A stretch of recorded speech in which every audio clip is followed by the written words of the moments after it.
For those of you who liked our discussion of Scotus and the notion of being, I offer up to you a Scotus bonus. Here there's two different articles that we can address. One is whether identity, likeness, and equality are real relations in God. In other words, how do these things matter when we're addressing the notions of God? And second, concerning human nature. So if you enjoyed the last one, I offer this up to you. Moving on to Scotus's Ordinatio 1, distinction 31, the question whether identity, likeness, or equality are real relations in God. Scotus here attempts to examine the structure of the Trinity as well as its internal workings. Here he ends up posing a series of questions. Is God equal according to the substance interrelation? Is God's identity equal among the Father, the Son, and Spirit? And how is the foundation of equality in God's essence? How is this communicated is the sort of final question. He says, about the 31st distinction, I ask whether identity, likeness, and equality are real relations in God. They are not. Augustine on the Trinity states, we ask according to what the Father is equal to the Son. Not because he said that he is to be the Father is the Son equal to the Father. It remains still equal according to that which he has said himself. And he concludes, it remains then that he is equal according to substance.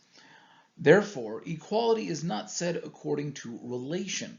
Right? So is the Father and Son equal in relation? No, the Son is still subservient, but equal in substance, not relation.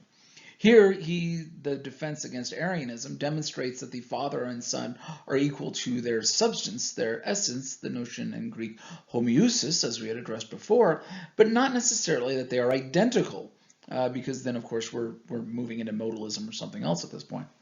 Further, the identity is not equal between the Father and the Son, for if this was the case, that we would expect the relation between the Son and the Holy Spirit to be equal or identical in the same way. He states this in number 3, and he says, therefore, in the Father there would be two equalities, which seems unacceptable. So this is a division that he makes here. Moving on to number 5, he states the opposite. Hilary on the Trinity states there is no likeness to oneself. In 6, he states, to the question, it seems that one must say that the three are sufficient for the real distinction. First, because the foundation is real and the term is real. And second, because there is a real distinction between the extremes. And third, because from the nature of the extremes, such a relation follows without the work of any other power, comparing one extreme to the other. As the first condition for the real relation, number 6 is stated, it is denied by Henry of Ghent, etc., that there is here a foundation because it is said that magnitude passes over into essence, according to Augustine in many places, and so it does not remain under the idea of magnitude save in reason.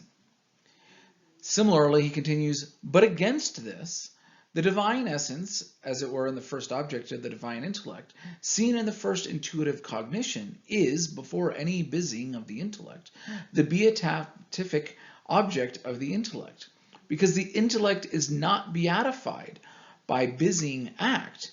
Therefore, it is of itself without any busying of the intellect, formally infinite, because nothing beatifies save what is formally infinite.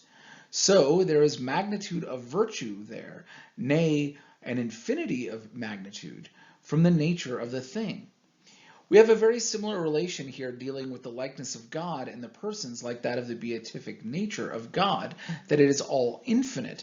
So this similar notion of infinitude is one that is going to say makes them essentially the same in likeness, though not same in person. Right, so this is the distinction that he's making between him and Hilary's post. He states in 11, I say therefore that there is here a foundation of equality that is real and from the nature of the thing, not only a remote one, which is the essence, but a proximate one, which is a magnitude, or specifically infinity. And this is proved by all reasons that are given to show that the essence of the thing is infinite. They do not all, or they do all indeed, conclude that from the nature of the thing, it is infinite, for all things that depend on it. So this is the case. The essence of the Father to the Son and to the Spirit is one of equality, given the nature of the Godhead, that is the being of the same essence. Scotus maintains that this is the basis for the notion of equality as the cause of the objects of matter. God is beyond matter, so virtue and the intellect are used as the basis to identify the nature of the thing, that is, of God. Here, all three persons of the intellect and virtue are extended to infinity, therefore they are equal in the essence, in that there is no limit or distinction that could be placed upon any of them, as all three are identical with it being infinite. In 16, he states, as to the third article, which we mentioned earlier in number 6, it seems that this relation, equality, is consequent to the persons from the nature of the thing, without any comparison to the some extrinsic power comparing them. For because the Father, by generating communicants his essence perfectly to the Son, therefore he communicates the same infinite magnitude. One can speak similarly about likeness, and just as in creatures there is a double likeness, namely, essentially, according to the specific difference, and accidental, according to some accidental quality. The essence here of the Father is perfectly communicated to the Son, as the two are alike in essence, and one should not expect the same to be required when addressing accidental qualities, since we would not say the same concerning creatures. Though Scotus does not affirm that there is any accidental quality that is not affirmed, here only positing that the requirement is not necessary to demonstrate equality of essence. And so this is a distinction that you should make. Concerning doubts, he states, beginning in 19, but about equality there are two doubts. For first, it seems it is not a distinct relation from the identity and likeness, because infinite is not a special attribute, but states of mode intrinsic to any attribute. And by partiality of reasoning, great does too, which is, as it were, states intrinsically that what infinite states distinctly. Therefore, the magnitude of the essence is not distinct from the essence. Further, it is also any attribute that has its own proper magnitude, when equality seems to be founded in accord with any one of them. Therefore, there will be, as with many equalities, the person as there are attributes. Continuing, he states, as to the first, one can concede that in the case of creatures, there would be a perfect likeness without equality, as a weak white is like an intense white, although not perfectly. But not conversely, as it were with the form of the certainty, things that are of nature to be likened. Infinite here is not an attribute as demonstrated with the notion of likeness can exist without equality, especially in relation to magnitude, especially in relation, on top of this, to the intensity of the object. The question we may then want to ask ourselves in relation to this maxim of a difference of degree is a difference of kind is, could magnitude exist to an extent where Scotus is incorrect with this analogy? And this is a great question that you guys are posing at this point. Would a difference of degree, with it being notions of infinity, also become a different of kind? And this is kind of the whole basic distinction that we were making earlier on with the unicity of being, right? God's being is infinitely greater than ours. Does this make it a different kind of being? And this is that heart of an issue. So great job thinking about this and connecting this reading to our earlier discussion. Now, to answer this, Scotus actually maintains, to the second, one can concede that there is many perfections in God, simply as there are also magnitudes and equalities. However, just as all of them are simply one thing, so too the equalities in accord with them are simply one thing. In other words, within God, the perfections are of equal magnitude in relation to the essence of God, i.e. God is infinitely wise and good, and etc., and all three persons of the Godhead are all infinitely good in this, as our discussion earlier pointed out. Therefore, of the question in relation to the difference of degree being of a difference of kind doesn't apply when speaking of God, but it may very well then apply with our distinctions of talking about the notion of being between God and man. We share the notion of being but it is of a different sort of kind due to the magnitude and relation between God and man, but it is at least a point of which we can begin to discuss, as Scotus wanted to argue earlier, but it is of a different sort of magnitude that it makes a distinction enough between God being and man being that is not sort of where we're talking about two separate things in its very nature, but only in its construction and application. So here Scotus gets to sort of retort against Ghent in his writings and his notion of confusion by discussing the importance that magnitude has upon this.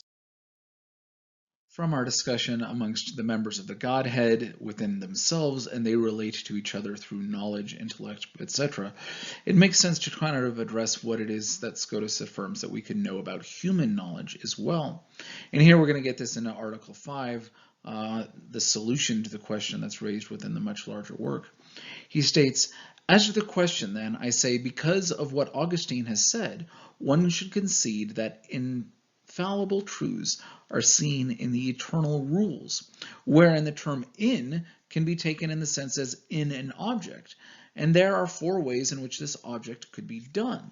One, either as a proximate object, or as in which relations to the contains of the proximate object, or as in the virtue of which the proximate object moves, that is, the intellect, or as in a remote object. Here, concerning the first way, he states, in an explanation of the first, I say that all intelligibles have an intelligible being in virtue of the act of the divine intellect. Now these intelligibles, inasmuch as they are secondary objects of the divine intellect, are truths because they are formed to their exemplar vis-a-vis the relation of the divine intellect. Here, this is the first way that we know things as they are related to the divine intellect.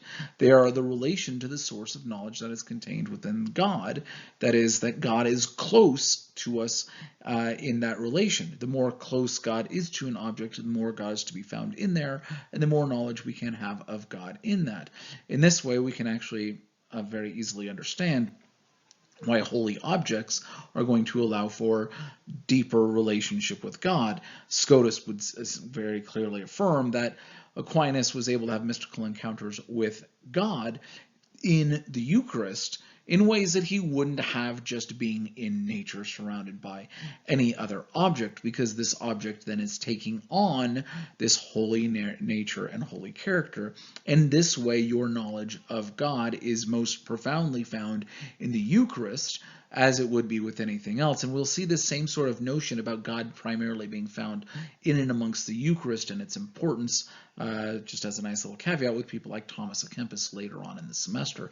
So we'll have this argument continuing on in different ways.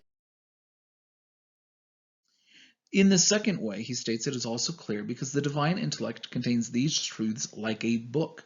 As Augustine testifies in De Trinitate, the rules are written in the book of the eternal light, and that is the divine intellect inasmuch as it contains these truths. And although this book itself is not seen, nevertheless those truths are seen in which are written in this book. And to this extent, our intellect could be said to see these truths in the eternal light. And that is, we are able to look in the book as something contained within the object. These truths are something that are formed, as it were, in a book, and this notion of a book kind of works and applies in many different ways, but they are formed in this as a reference for our intellect. We're able to approach the divine knowledge through these sorts of texts that God provides us. In many ways, you can kind of almost see the Neoplatonic forms where we're able to approach this, and then from there approach the source of these forms within this sort of notion. The forms here would be an analogous to a book, although Scotus is definitely not going entirely down that rabbit trail of Neoplatonism. We can definitely see this sort of connection playing out in this second way. For the third way, he states, these intelligibles, insofar as they are secondary objects of the divine intellect, have existence only in a qualified sense, right? As these ideas are only things written in a book, they're not themselves things. But something that exists only in a qualified sense, that is the precise extent that it exists in this way, is incapable of any truly real operation. If such an operation pertains at all, it does so only in virtue of something which exists in an unqualified sense.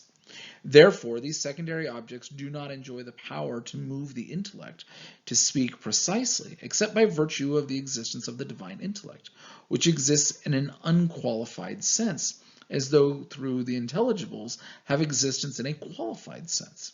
And so we see the eternal light in a qualified sense as a proximate object.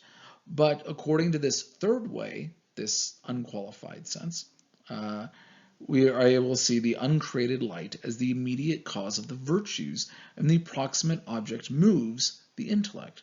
So we have the uncreated light of God that is then pushing through within, say, the text of this divine book, these virtues of where we're able to move our intellect from this source. Here we have an interesting analogy that is very close to the Neoplatonic spheres once again. And here we know things through the emanations of the forms of God, right, or the one in this same sort of way. But this remains done through the will of God and is not simply an effect of the one or of God. It's not just an emanation from God reflecting upon God that is kind of a byproduct of a natural operation. It is the will of God and is intentional in this case. The spheres, as it were, exist only as they are part of the divine and not as a separate reality containing their own existence. We will also see how this notion of the uncreated light of God connects with the discussion of hesychism and the distinction between God's essence and energies when we later on discuss polymos. And so you can kind of almost put this away, and an interesting sort of work might be on discussing polymos and this notion of uncreated light as it relates to people like Scotus. Which would be a very intriguing sort of idea. And again, feel free to write that one. That's a great opportunity once again for you guys. Again, just 10% finder's fee is all I ask. We can also, he continues, be said to see the eternal light in this third way, inasmuch as this light is the cause of the object itself. Consequently, it seems to involve a contradiction that an intellect should form such a proposition and still not have the proposition conform to the terms, even though it is possible that the intellect should not grasp the term or formulate them in a proposition. For even though, he states, God freely cooperates with the intellect, when it combines or does not combine the terms, still one of the terms have been informed to a proposition. The conformity of the later with the terms seem to have followed as a necessary consequence from the very meaning of the terms, a meaning which they will have by reason of the fact that the intellect of God has naturally produced these terms in intelligible things.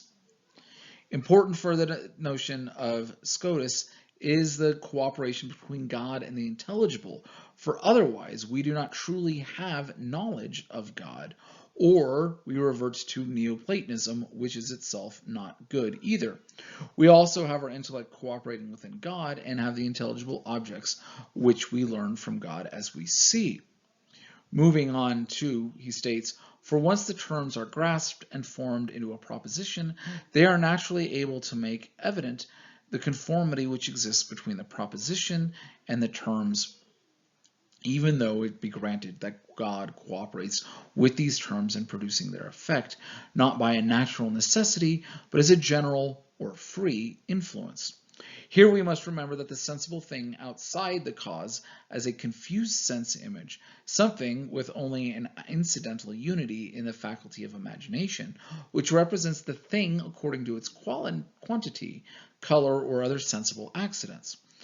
And just as the sense image represents things only confusedly and accordingly to an incidental unity, so may perceive only such as an incidental combination. So this becomes an important sort of distinction within the third way that we need to approach.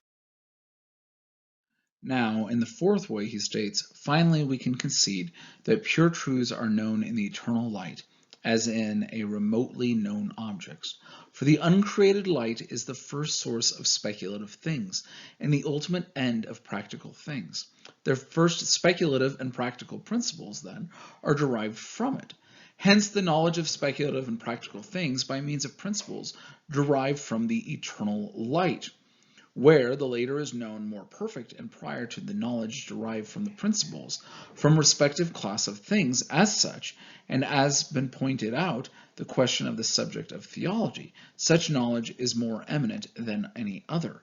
And so what we see really here is this sort of distinction that all knowledge has as its source the divine light, which is something sensible and known, and again, connecting this with other writers and other discussions, is found most eminently through the transfiguration of Christ, as we will talk about again with people like Polemos coming up, in this uncreated light of God being the approachable spot. And this allows for an interesting sort of distinction as we will move on and think about kind of the last of the old formed scholastics of Scotus to other sorts of thoughts that are kind of derived from this or in confrontation with it. So hopefully the issues brought up by Scotus here are ones that made sense to you, that connect. His philosophy in some ways is harder to understand because he is a little more subtle with some of his arguments, therefore the nickname, the subtle doctor, right? He's not as clear with all of his arguments that make a big difference and kind of resonate after him, but you have to be a little more attentive and engaged in those arguments, and hopefully you found those last 20 minutes or so engaging within this discussion as well.